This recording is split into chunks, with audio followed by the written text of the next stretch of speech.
thrill me. This show is part of the Thrill Me Podcast Network. Experience more on Facebook and YouTube.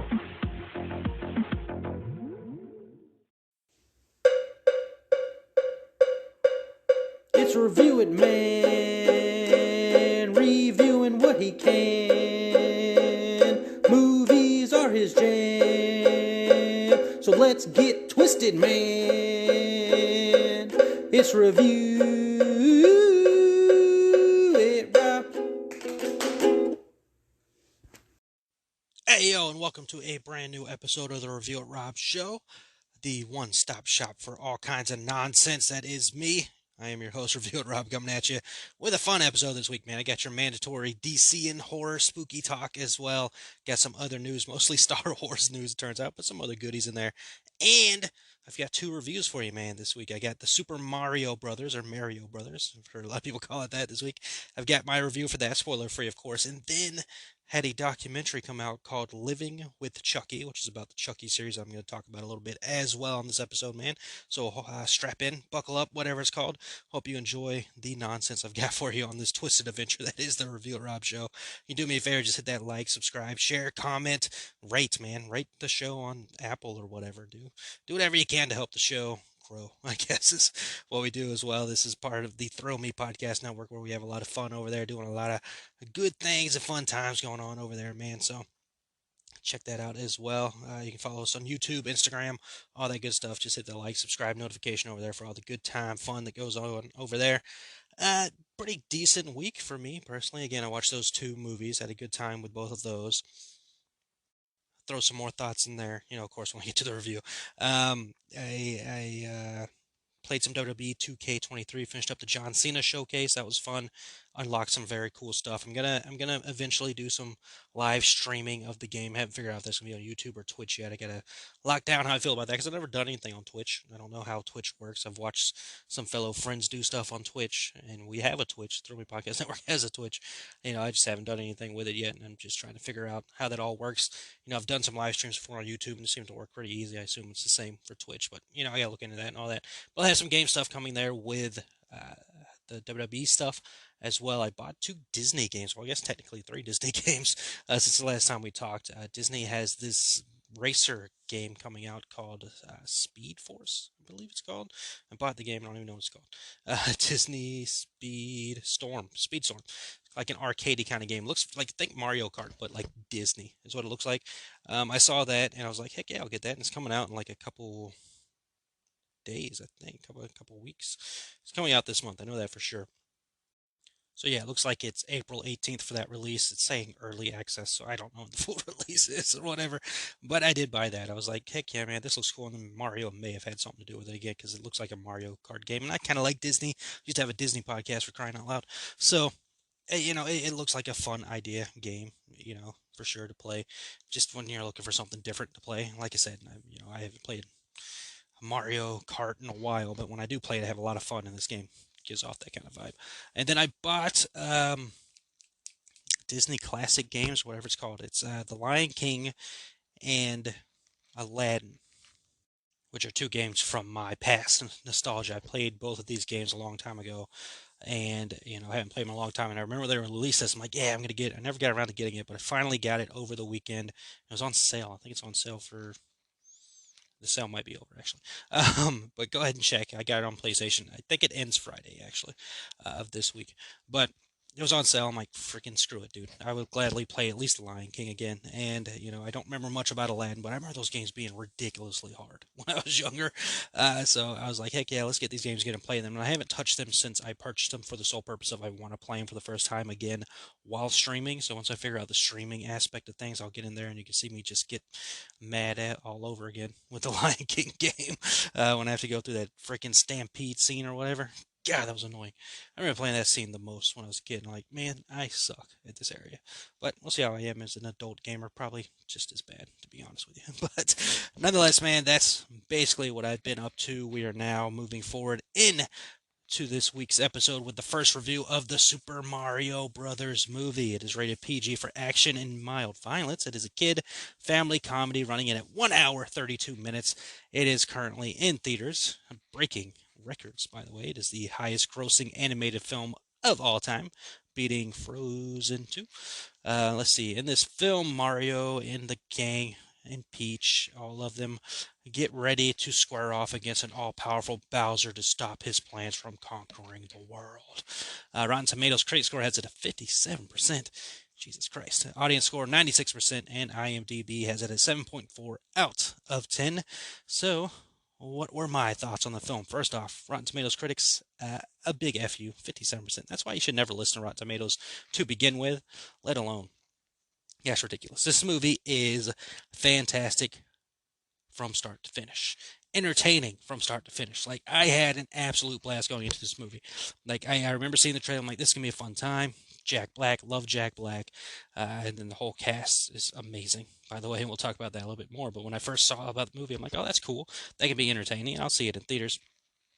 But I was excited about it, but I had no idea that this movie was going to be a top-notch film for me throughout the year, as it seems like it's going to be. This movie is honestly, at the moment, when I left theaters, I was like, is this my favorite movie of the year? Because remember, I've been following along, my favorite movie of the year consistently has been Megan. Like, nothing has topped Megan for me all year so far. And I've seen some really good movies, and, Dungeons & Dragons got up there, Shazam, Fury of the Gods got close to it and all that. But nothing get to a very competitive level with it until the Super Mario Brothers movie came out. By the way, if you Google the Super Mario Brothers movie, there's a little one of those, boxes with a question mark. If you ever play the Super Mario game, you can click on that box, it makes a little coin sound like it does in the game. Awesome details for you there. But, I honestly, coming out of that movie, I was just like, that was freaking insanely awesome. And I'm not, not a Nintendo kid, if you will.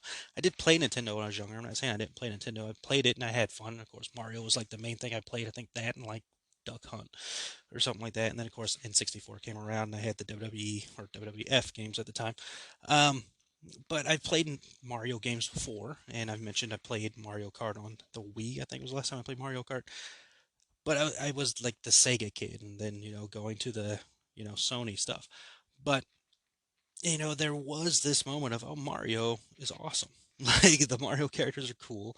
I have that nostalgia beat inside of me when it comes to Mario and all that stuff. But watching the movie, I was like picking up on all these aspects and everything. It felt like a game.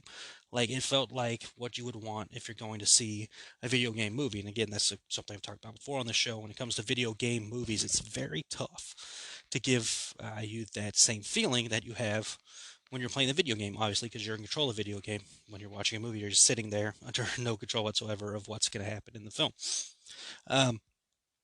But I think this is one of the best video game adaptations of all time, if not the greatest video game adaptation of all time. It just hits on every single beat that it should hit on. From, let's give them the Easter eggs from all these video games. Let's incorporate all this other different kind of video game stuff to it, to having a very good story, a very solid story. The comedy beats are fantastic. The heart of the film is there. And I don't talk about look of a film a lot of the time because that's just, I leave that up to other people who want to talk about stuff like that. But the movie is freaking beautiful. Like, the movie is beautiful. And again, it looks like what you would want it to look like. And, of course, the difference here being between this and like the Sonic film and all that, because the Sonic film is kind of, half animated, half live action. This is all full animated, and I like that a little bit more here. And I'm not an animated guy either. I don't even know what the last animated film I saw in theaters. I don't technically get into animated films that much. And, I know it's like a stupid, the word I'm looking for here, but it's like one of those things where when you become older, like, you don't watch animated stuff so much. And that's not necessarily the case for me. I don't shun animated things, but it doesn't appeal to me like it does other people, if that makes sense. And I don't go out of my way to see animated films in theaters. Like, I haven't seen an animated movie in theaters. I'm trying to even think about what the last one I saw was. Was it? Oh God. You know what? It might have been, actually. I think I do know what it was. It was freaking that Sausage Party movie. The Seth Rogen movie, which Seth Rogen was in this movie as well. 2016. 2016 was the last freaking animated movie I saw in theaters. I believe that's correct. That seems right. Yeah, that does seem right. So, 2016, man. Are you kidding me with this? 2016 was the last time I saw an anime movie. And again, even with that, that was like an R-rated animated film, which felt very adult. And for some reason, that made me see it. And I'm a Seth Rogen fan. So maybe that's, I don't know. I don't know the reasoning why I don't gravitate towards animated films. Because I did see TMNT in theaters, but again, that's Ninja Turtles. That's part of my life. And I will see this new TMNT movie that's coming out this year. Mutant Mayhem in theaters. That's animated. So maybe it has something to appeal to me in some way. That wasn't 2012, that's 2007. Not 2012. What am I thinking? I don't know. But Mutant Mayhem comes out later this year. I'll see that. And again, that's Seth Rogen. Maybe an animated movie just has to have Seth Rogen in it for me to see it. Maybe that's the thing. But again, I saw the movie because I have that little bit of connection with Nintendo and Mario, of course. But, the voice cast. I mean, Jack Black, absolutely love him. One of my all-time favorite actors. Anya Taylor-Joy, one of my favorite actresses. Love Seth Rogen. I honestly have no problem whatsoever with Chris Pratt. I like Chris Pratt a lot. I know a lot of people have all of a sudden started to hate him, and I'm sure it's going to go the same route with Pedro Pascal after a while when he continues to be cast in things because people like to lie and say the reason they hate Chris Pratt is because he's casting too much stuff, when in all reality, you just don't like the guy because he has a religious choice, which is a stupid reason to hate somebody, but hey, whatever. Whatever trolls your beanie, I guess. But what a just absolutely amazing cast up and down with this film. Keegan-Michael Key is awesome, of course. I mean, just amazingness from up and down the team, and just again the nostalgia beats, and it picks up on everything. Even for somebody who again wasn't a Nintendo kid, if you will, I could pick up on all these little areas and Easter eggs and all that stuff. And it doesn't, like I say, the movie heavily relies on that, but it has it in it like it should. I mean, it's a Super Mario Brothers movie. It should have all these bits and pieces and areas to it that just captivate you and just pull you in to the film. Like, you don't even have to be, like a Nintendo kid or a Mario kid or whatever to thoroughly enjoy this movie. You could go into this movie blind and be like, oh, that's a freaking really good movie, because it is. It plays very well from start to finish, and it's very entertaining. And again, it's only an hour and 32 minutes, and that hour and 32 minutes blew by. Like, there wasn't a moment in time when I was watching that movie where I was like, this dragging on. No, it's an hour and 32 minutes of straightforward awesome is what this movie is, and that's why it's competing really hard for me right now with Megan. I need to watch Megan again because I haven't watched it, especially the unrated cut. I haven't seen the movie since I saw it in theaters. That's how much of an impact it had on me, to where it still has held the number one spot for me after all this time. Um, but Mario's right there competing with it, and it's a battle right now in my head. Us movie fans, you'll get this if you're a fellow movie fan like me. That battle you have in your head sometimes with a movie of what is this it or that it, and of course at the end of the year we all do our top tens, and I could say a movie's number one right now for me, but come the end of the year that could swap. Like, even was it last year or the year before, where I was like, oh, Cruella, every single week, Cruella's number one, Cruella's number one, Cruella's number one. Then we get towards the end of the year, and here comes a little film called Tick Tick Boom, which Tick Tick Boom did out of the number one spot for me. So anything can happen. Like, I thoroughly expecting The Flash to be my number one film of the year. I don't expect anything whatsoever to top that for me at all this year, but everything else down is gonna be a battle for me, because this year has just been fantastic after fantastic after fantastic after awesome after awesome after cool, awesome, let's go kind of films, man. Like, it has been a stacked freaking year, and we're not slowing down. Like, again, this week, as I'm recording this episode, I'm seeing two more movies in theaters. We got Renfield and freaking The Pope's Exorcist coming out this week. Renfield, heavily excited for that movie. That movie's right up my alley. Dracula, favorite Universal monster. We're doing a Dracula movie. Cool. We got Nicolas Cage playing Dracula. Awesome. This Nicolas Holt guy, he looks cool. The movie looks entertaining, and I can't wait to check it out. And I'll be reviewing that for you next week. But I've already got my ticket for as well. And then The Pope's Exorcist looks like a really cool movie, and I don't know what to really expect from it, but it looks like a cool horror film. Going back in there. And it's just another awesome week. So Super Mario Brothers, I thoroughly enjoyed that movie. Like, I say, see it in theaters. Like, go see that movie in theaters. It plays very well in theaters. It looks so freaking good. It sounds so good. The cast is fantastic. The story is good. The heart is there. The music, oh my God, Jack Black has a song in this movie that, I kid you not, I have had on repeat since I've left the theater, man. I'm like, oh, where's the Super Mario Brothers soundtrack? Boom, there it is. Oh, there it is. Boom, like, download, repeat, just over and over and over again. Like it's so much so at the end of the year when they do like the Wrapped list at the end of the year, it's probably gonna be my number one song with the amount of times I've listened to it. And again, it's only like a maybe a little over 2 minute long song, if that. And I've just played it over and over and over and over again. So yeah, that song is gonna be pretty high, if not number one song for the year for me. But I mean, yes, go see freaking the Super Mario Brothers movie. It is incredible. It is worth your time. Check it out. It is a fantastic time. And again, I I'm not gonna judge you if you don't like an actor. That's fine, but give me a reason, honestly, why you hate Chris Pratt. I don't get it. I don't get it whatsoever.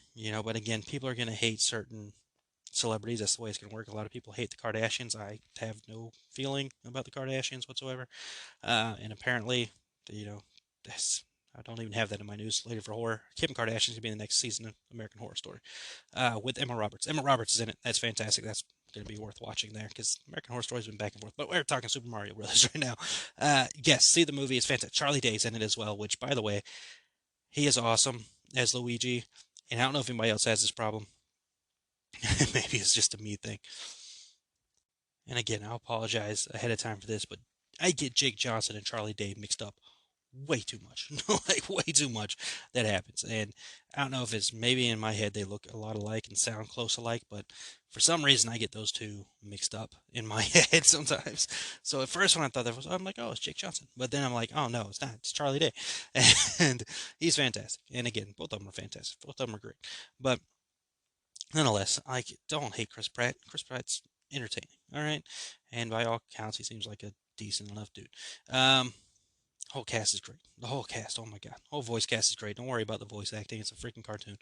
Just go into it, have a good time and fun time with this animated film. It is worth seeing in theaters. Yes. All right. Going from there, the second review for you I have this week is again a documentary by the name of Living with Chucky. Came out last year. Just hit streaming this year though. It is on Streambox. It is the other horror streamer service. We have Shudder. I've talked about Shudder a lot on this show here. And I just got Streambox. Got Streambox because of this. Because again, I am a huge Chucky fan. If you're new to the show, guess what? Chucky's my horror icon. Love Chucky to death. I have Chucky Funko Pops sitting in front of me right now that I'm staring at while recording the show, with a Chucky freaking pillow right there, Chucky NECA figure, Chucky throw blanket hanging on the wall. All kinds of Chucky stuff around me right now while I'm recording. Like that's my horror icon, man. I love Chucky. So when I heard about this documentary, I'm like, heck yeah, cool. Chucky something. Give it to me. And then on top of that, the documentary is filmed by somebody who is like part of the family, if you will. The writer director of the film is Kyra Gardner, who is the daughter of special effects artist Tony Gardner, who has done special effects works for the Chucky films. So, Living with Chucky is an in-depth look at the groundbreaking Child's Play franchise. Yes, it is groundbreaking. I don't give a crap what you say. From the perspective of a filmmaker who grew up within it. The documentary features interviews with cast and crew such as Brad Dourif, Jennifer Tilly, Alex Vincent, and the creator Don Mancini, and much more. Which, by the way, one of the much more threw me through a loop when I saw her. I'm like, that's interesting. You haven't been in a Chucky movie, but that's cool that you're here. Abigail Breslin was one of the people talking on the film, and of course she did the Zombieland movies and all that. And you should know who Abigail Breslin is. If you don't, look her up. She's a talented actress. Just took me through a loop seeing her there because again I don't associate her with Chucky, but apparently she's like a horror fan and she talked great about the Chucky stuff and talked about horror in general in there. I'm like, cool man, that's awesome, good for you. Cool. I'm glad you're in this, and you know what? I'm a little bit more of a fan of yours now.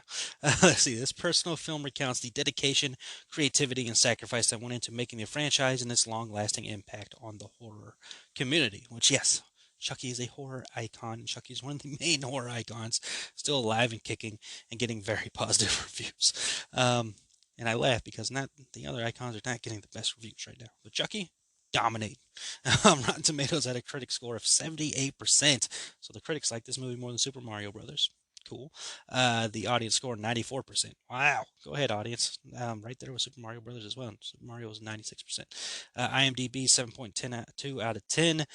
7.4 out of 10. So yeah, these are pretty close, right? But much better favorable critic score for the documentary. But yeah, I absolutely loved this documentary, man. As a Chucky fan, it was great to see, the cast and crew talking about it, and the personal stories like that goes into it, because people don't think about that too much when they think about films and the making of films and all that stuff. They're like, oh, they're living this glamorous life and it's this easy thing that they do. No, like, it's a lot of work, a lot of hard work that goes into making films, especially when we're talking about something with Chucky, with the practical effects of how to make the doll work and how many people have to work on moving the doll and all that. And, of course, story wise and basis and all that stuff. And you get to see cool stories about that and behind the scenes stuff with, the franchise as it's gone through forward. Great interviews with the actors. We had Brad and Fiona Dorff sitting together, Fiona being his daughter, who has now joined the Chucky franchise since Curse of Chucky. She's been a part of it, and which is really cool that she's a part of it. I love that she's in it. And, just all these cool accounts of, the making of the franchise, the behind the scenes story of the franchise, what goes into making these films, and how families, deal with, the filmmaking process, and how it, you know, pulls you away from your family for certain points of times, the hardship of that, but mostly how, you know, you have this other family that you build while making the film. Sometimes it lasts, sometimes it doesn't, but it seems like everybody in the Chucky franchise, for the most part, has become a really close-knit family, and you really see that in this documentary. So, um, if you're a Chucky fan, obviously this is must-see for you. Again, it's on Screenbox. Screenbox, I think, is like $4.99 a month. I believe that's what I subscribe for, so it's not that expensive. It's cheaper than Shudder.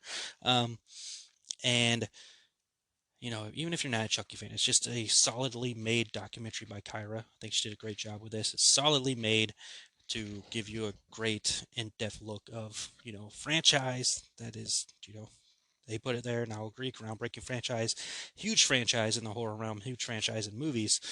It's worth checking out, whether you're a fan of Chucky or not. Obviously, if you're a huge fan of Chucky, you've probably already seen it, or you're going to see it very soon. If you're interested in the behind the scenes of filmmaking process and franchising and practical effects and all that stuff, is cool for you there. And if you're interested in doing a study on what it does, filmmaking does to families and some struggles you have to go through and other families that you build and all that kind of stuff, it's a really good documentary worth checking out for you for sure. And again, on Screenbox, so $4.99 a month. Check it out. It's fun stuff there. I So I enjoyed both. I loved both of them, and I'll gladly be watching both of them multiple times throughout the rest of my life for sure. Um, Screenbox, I have not dove into as much yet, because again, I got it mostly for Living with Chucky. I'm thinking of turning it into a show for our Patreon. Through the Podcast Network does have a Patreon with some good shows already going on over there, and I'm still working on an idea for a show that I want to throw out. And I think Screenbox is going to be a part of it. I'm still, knocking out the kinks, what I want it to be. A couple of ideas I've had. First one being Shudder versus Screenbox, because those are the two big dominant horror streaming services. And it's like, pick one movie from Shudder, pick one movie from Screenbox, put them up against each other, and see which movie wins. What's the better movie? What's got the best kills? What's got the best, story? What's got the best yada yada? All that stuff, right? That's now gone into streaming wars, maybe. I don't know if I like that, because it's a lot of work and, jumping back and forth between streaming services and all that. I tried to do that before. It's just a lot.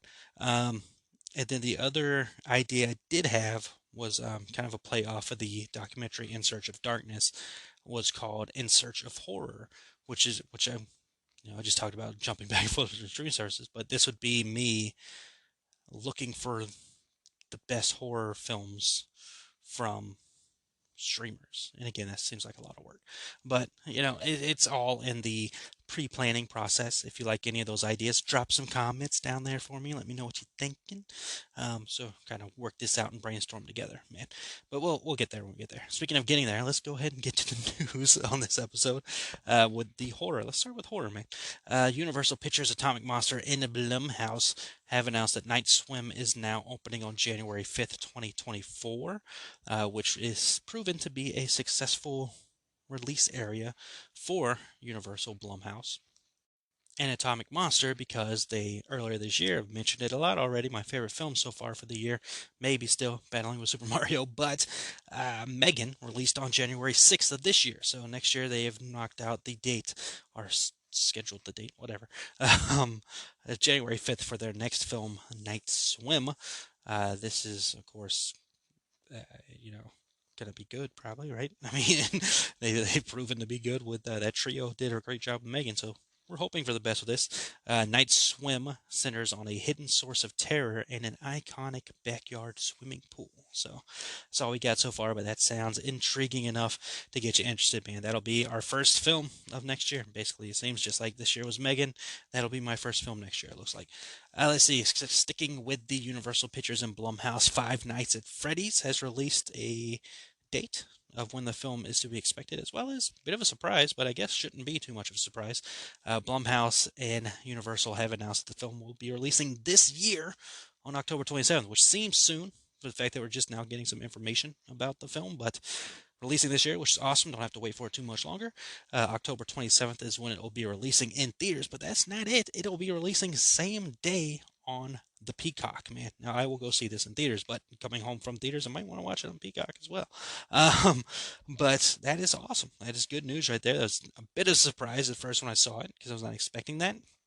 Because we're getting into the area where streaming same day, I don't think it's happening too much. I'm sure something has happened recently with it that I'm forgetting about, but it's very interesting to see. But again, that shouldn't be too surprising when I roll back in the memory a little bit and think about it. Universal and Blumhouse have done this in October as well for Halloween.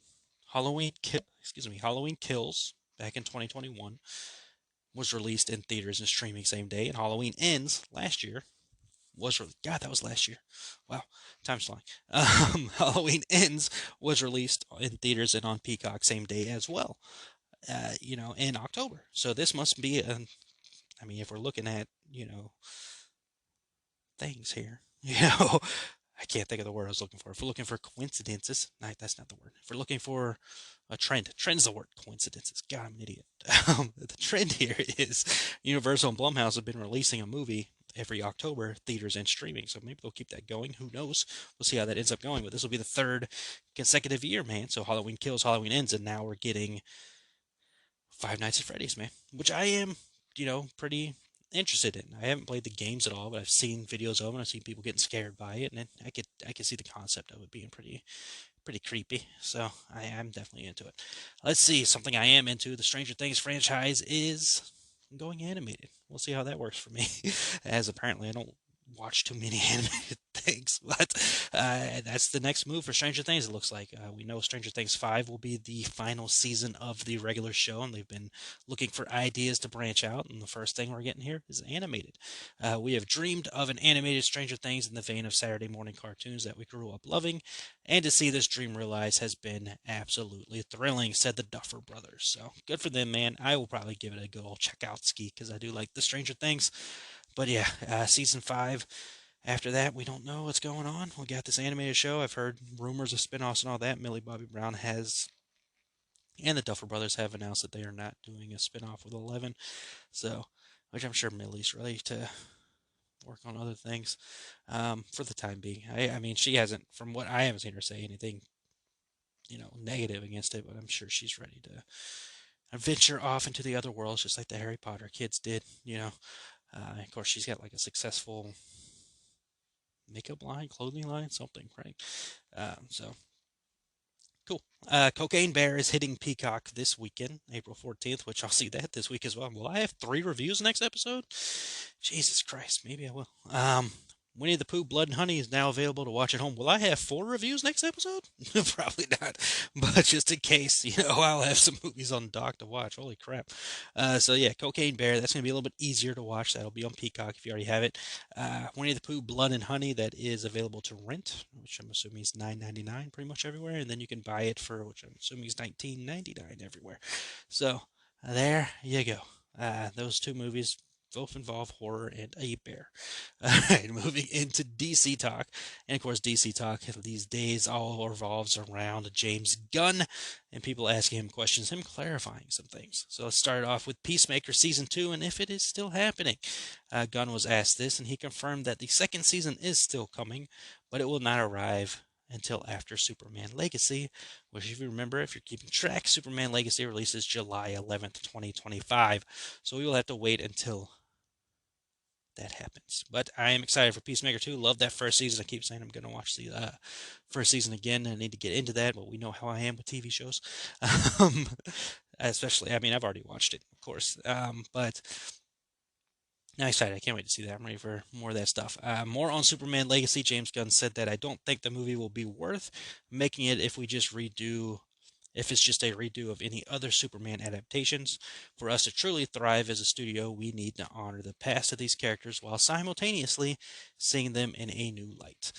Which I agree. And we've seen this from a lot of people. They're like, I don't want to freaking see Pearls and Batman and his parents getting killed again. And I don't want to see Uncle Ben getting shot again. And meh, meh, meh, meh, meh. We don't want origin stories. Meh. But, yeah, that's fine. Do whatever you want. I'm gonna watch it anyways. It's DC. Let's see. Creature Commandos has been confirmed to release before Superman Legacy, so that'll probably be technically the first DCU product. We're still trying to figure out what Blue Beetle is and Aquaman, all that, because the Flash comes out, that restarts the timeline, and then Blue Beetle and Aquaman come out after it. But the DCU, as it'll be known, no longer the DCEU. They got the E out. James Gunn has said the first film is Superman Legacy, so we'll see. You know, I'm gonna get to some news earlier about casting and all that stuff, but I don't know what's going on with DCU right now. I'm just sitting here waiting and gladly gonna watch it because I am a DC nuthead. Let's see, Waller. The Waller TV show came up. The series that, of course, follows Viola Davis's Amanda Waller. Gunn was asked if it will be also releasing after the Superman film, to which Gunn said, if it's done in time, yes, it will. So they're still working on that, and they're apparently maybe having some issues. I don't know. I don't know. Let's see. He was asked if he sees himself working with Bradley Cooper in the DCU. Of course, Bradley Cooper does the voice for Rocket in the Guardians of the Galaxy series, which I am very excited for that movie coming out. I know y'all think I hate Marvel. I'm a Marvel Scrooge or whatever, but I am very excited for that movie. Can't wait to check it out. Gunn responded to the question of if he sees himself working with Bradley Cooper, and he said, "Very much so." End quote. So get ready, kids. That is gonna be your Bruce Wayne Batman right there. I don't know. I don't know if that's for sure the case there. I mean, do we even know what age Batman's gonna be? I feel like they said they're gonna keep it under 40. So let's see. How old is Bradley Cooper? Bradley Cooper, I assume, is in his 40s. He's 48, so he's almost 50 years old. So we'll see. I mean, it's movie acting. Who freaking knows? They have older people playing younger people all the time. So, and everything can happen. I mean, come on. Bradley Cooper is freaking Bruce Wayne or Batman. I don't know if I want it, but hey, it could happen. Let's see. There's a rumor about a Harley Quinn TV show. The rumor is that it would be a prequel show with the story of how her need to save the Joker led to her mind being shattered. Harley Dent, as they put it in their post, which should tell you right there that you should not believe this post because they're that fucking typo. It's supposed to be Harvey Dent, aka Toastface. Go me. To Toastface. I want to see that character. Two-Face would also be in the show with Margot Robbie returning, but it's in a different world than Suicide Squad or Birds of Prey, also known as Pup. When asked if this is true, Gunn said, there is not a single bit of truth in that. Well, he's asked if there's any truth in it. He said there is not. Yeah, that sounds not like a good idea at all. So I'm glad it's not happening. I don't want to see Harley Dent as Toastface, but I cracked myself up. Yeah, I mean Harley will obviously be a part of the DCU. We just don't know as what yet. So we'll wait for that. Let's see. Logan and Indiana Jones and the Dial of Destiny director James Mangold has confirmed that he is writing and directing the Swamp Thing movie that has been announced for DC Chapter 1. He would announce this while attending the Star Wars celebration. We'll have some more news on that here in a moment, where it was announced where he announced that. He said, "We'll see what comes to fruition first. The truth is, I'm writing both right now, and who knows what's going to happen and what's going to blossom first or second. I'm acknowledging I'm doing Swamp Thing. It's not a rumor, it's happening." To which DC Studios co CEO James Gunn quote tweeted the video clip and said that Mangold was one of the first people he talked to when he began charting the DCU's course, and that Swamp Thing is Mangold's passion project. So there you go, man. Freaking Mangold is awesome. He does good work, does solid work. That Indiana Jones movie looks like it's going to be pretty good. Logan, considered one of the greatest comic book films of all times. So, yes, give it to me. A Swamp Thing movie from James Mangold. Yes, thank you. Let's see. Let's jump from there to Shazam Fury of the God. Star Zachary Levi was at Chicago Comic and Entertainment Expo, and he was asked some questions about Shazam. First off, about the sequel, to which he said, "I think Shazam Fury of the Gods is objectively actually a better movie than the first film. A lot of people don't think so." End quote. I agree. Honestly, I do agree, and that's nothing against the first Shazam movie. That first Shazam movie is really solid and really good and entertaining, but this movie, I think, is just a notch better. Like absolutely entertaining from start to finish for me, and I loved that movie. So it's getting unnecessary hate, as the great Rachel Zegler pointed out when she was asked about it, and I agree. This movie is good. It's a good film. Let's see. He was asked if Shazam will continue to be in the DC universe going forward. He said, quote, "I don't know, man. I mean, this is what I know. A business is a business, so they don't tend to make more products of something that didn't make them money that they wanted, right? I would love to keep playing this role. I am literally paid to be an immature version of myself. I would highly recommend, but I don't know. And I haven't had any conversations about it, so I'm just kind of here living life." Which, you know, we got to look at some things when it comes to that Shazam franchise. Uh, Not having Zachary Levi in it would suck. Um, but if we look at the charting course here, Grace, what's her name? Grace, I'm forgetting her last name, but Grace, who plays Mary in the film, she did not play the adult version of Mary in the first film, but in the second movie, she plays the adult version because she's now 18. And I assume, and I mean, they even hinted at it in this latest Shazam movie, that Asher, who plays Billy Batson in the young version, is close to turning 18 as well. And I would assume, that if we did that with Grace, we would do that with Asher, where he would play the adult version of Shazam now that he is an adult. Again, I would hate to see Zachary Levi out of it. I like Zachary Levi, um, but I mean, who knows what's happening with Shazam? That's not a character we know of if anything's happening. I mean, I know James Gunn shared a lot of images and stuff, which we can just hint and guess at, and we won't know anything until it happens, right? I mean, I would hope it, has some kind of life, because again, I've enjoyed both films, you know, so I just have to wait and see. But I have Sinbad listed as the cast for. Oh my god, that threw me off. Sorry, I was looking at the cast for Shazam: Fear of the Gods, and that took me. Oh, Sinbad and Shazam, what a Mandela effect. All right, so there we go. We'll have to wait and see what happens with Shazam. All right, let's see. James Wan's Aquaman and the Lost Kingdom is moving up 5 days to December 20th now, instead of releasing on Christmas. The DC pick will now be going against Ghostbusters. Wow. Wow. That's going to be interesting. Okay, so if you've been on this journey with me, and I appreciate you if you have been here with me from start to finish, I have been very indifferent about this movie, so much so saying that I would not see this movie in theaters because Amber Heard is in it. Um, and since then, and as the time's gone on, I'm still not 100% sure if I'm going to see this movie in theaters or not. I have seen things that say Amber Heard is barely in the movie, which makes it a little bit easier for me to see. Um, we'll have to see when we get there. Because as a DC guy, I want to support them. Even if that movie is not connected to anything, you don't watch a fucking movie because it connects to something.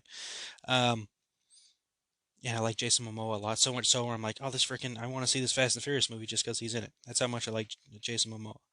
Um, but I've been different to that movie. right? And between the two, between that and Ghostbusters, I'm highly, highly more likely to see Ghostbusters. Just because, again, Amber Heard's in that freaking Aquaman movie. If she wasn't, then obviously it would be Aquaman right away. And that's nothing against Ghostbusters. I like Ghostbusters. I'm more of a DC guy. Um, Fuck, I'll see them both that week anyways, more than likely. But I'm still trying to figure out where the line is with me with Aquaman, and maybe I need some more screenings to come out and let me know just how much Amber Heard's not in the movie for me to see it. Um, but I'm waiting to see with that one. So yeah, let's see. And then final bit of DC news here: Frank Grillo, who played Crossbones in the Marvel Cinematic Universe, is apparently part of the DC universe. Um, so he was talking with comicbook.com and explained that he felt his MCU character could have been more substantial role in the universe, and that he's disappointed in how Crossbones appears, saying, "quote I think Crossbones serves a purpose, but I think the interesting thing is that if you see how many people around the world have responded to Crossbones, and again, he's on the screen for very flarking. I'll have flarking in there. He said the other word, which I just said, and I try not to cuss as much as possible. Try to be a gentleman. But he said a very effing short amount of time. I think there's more there. I think there was more meat on the bone. I was disappointed, which is why I went over to DC. End quote. I don't know what he's done in DC. And I don't remember seeing him in anything DC. And I looked him up, and I don't see him in DC. I mean, who is he? I mean, is this our first confirmed actor in DC? And I haven't seen James Gunn say anything about it. Is this our first confirmed DCU actor? Which I feel like Jason Momoa's probably pretty much been confirmed already. But that's interesting. Like that's who is he gonna play? Is he gonna play Deathstroke? I mean, that's the easy thought process there. But freaking, I guess he's a part of it. And again, we don't know anything about the DCU. We don't know any casting. It has not been announced. Like again, we can assume freaking Jason Momoa's there. We can assume Margot Robbie's there, right? We know Henry's not there for now. They've left the door open there. We can assume Ben Affleck's not doing anything. Um, Ezra, they've left the door open for. They're going to see how things work with the mental health treatment. Ray Fisher, we can assume, is not coming back because he's got a problem with Warner Brothers. Gal, we can assume, is coming back. And then from there, we don't know. Like John Cena, we can assume is back as Peacemaker, right? Amanda Waller's still Waller, so we've got that stuff figured out. So bits and pieces there, and they did give the hint with Shazam, so maybe Shazam's a part of it. We don't know, so I don't know. I have no idea. So Frank Grillo's apparently in the DC universe. We don't know who he's going to be playing, but he's going to be there. Good for him. All right, moving into other bits of news, which again I teased earlier. Star Wars was a big thing that happened since the last time we talked. First big news for me when it comes to Star Wars is that Rey is back, baby. Freaking love Rey. Rey is probably my favorite Star Wars character. Not even probably. Rey is my favorite Star Wars character, and I enjoyed that latest trilogy. I don't care if you didn't. I enjoyed the films. She's returning in a new movie that will follow the events of Star Wars: The Rise of Skywalker. Lucasfilm president Kathleen Kennedy said at the Star Wars Celebration event that Ridley's new Star Wars movie will follow Rey as she builds a new Jedi Order. Star Wars fans will pick up with Rey well over a decade after The Rise of Skywalker. Well, we're 15 years out of The Rise of Skywalker, so we're post-war, post-First Order, and the Jedi are in disarray. There's a lot of discussion around who are the Jedi, what are they doing, what's the state of the galaxy. She's attempting to rebuild the Jedi Order based on the books, based on what she promised Luke, so that's where we're going. As for if Mark Hamill's Luke Skywalker could be involved in the film with flashbacks such as Force Ghost, Kathleen Kennedy said, I don't know if we'll spend a lot of time in flashbacks or Force Ghost or things like that, but certainly the spirit, what he represents to her, is going to be significant. Which I'm fine with, which I'm okay with. If you throw a Force Ghost in there of Luke, that's cool. I got no problem with it. But Rey's back, and I'm freaking excited, man. Can't wait to see where this goes. Love me some Rey. Like the idea here, and Star Wars back on the big screen just feels right. Like it feels like, I know we've got the Star Wars shows lately, and some people are burned out on Star Wars, which is fine. That's your prerogative.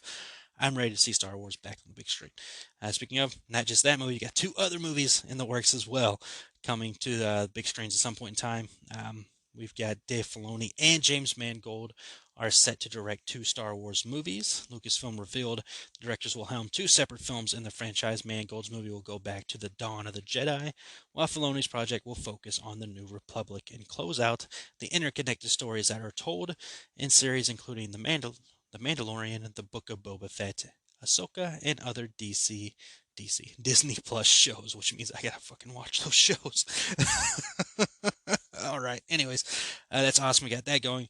We also got the Rian Johnson Star Wars trilogy isn't in active development at the moment, but Kathleen Kennedy explained that it's a matter of scheduling because Rian Johnson is unbelievably busy, which I assume means he is working on more Knives Out films. Kennedy has also revealed that the long dormant show starring Donald Glover is still happening. That is the Lando show. Though didn't share much as to when we might see it, just saying I can just tell you it's still happening, and he's very excited about it. Of course, talking about Glover. Cool, give it to me. I thought he was great as Lando in that Solo film. I've only seen that movie once. I think my brother, Tombstone Josh, actually likes it. I don't know, and he's not a Star Wars guy, so I don't know how I feel about saying that, but I felt like he had some kind of connection with that movie. So there you go. That's the Star Wars news, and as quick as possible because the show's running late. But there you go. Let's see. Last bit of news here.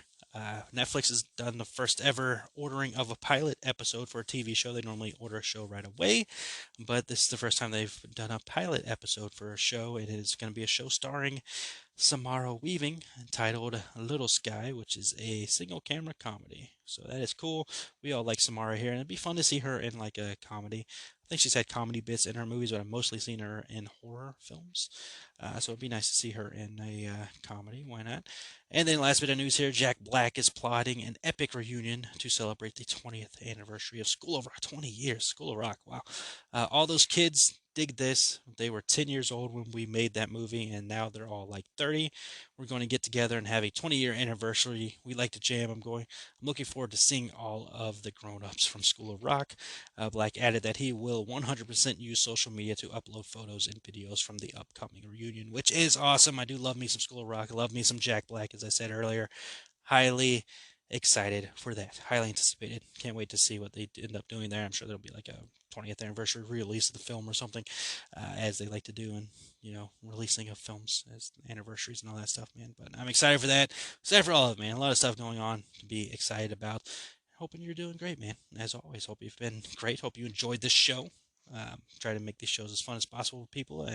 I'm just a movie guy talking about movies and stuff that he loves and enjoys. And if anybody enjoys that, cool, man. Thank you for joining along. I appreciate you. Again, please hit like, subscribe, share, rate the show. Let me know, get some rating going on that show over there on Apple or whatever, wherever you rate shows. And I appreciate you, man. Give us a follow here at the Thrill Me Podcast Network and all our ventures and all the good times, man. Keep you posted there on my social media of what stuff's going on. And as always, thank you, man. Can't say it enough. Thank you, and I appreciate you all joining in on the show. And as always, hope you remember that happiness can be found even in the darkest times if one remembers to turn on that light, man. So appreciate you all. Thank you for joining in the show. I will be back next week with apparently 4 reviews. I'm not committing to that, probably 2. But nonetheless, appreciate you all. Thank you for listening to the show, and I'll talk to you all next episode.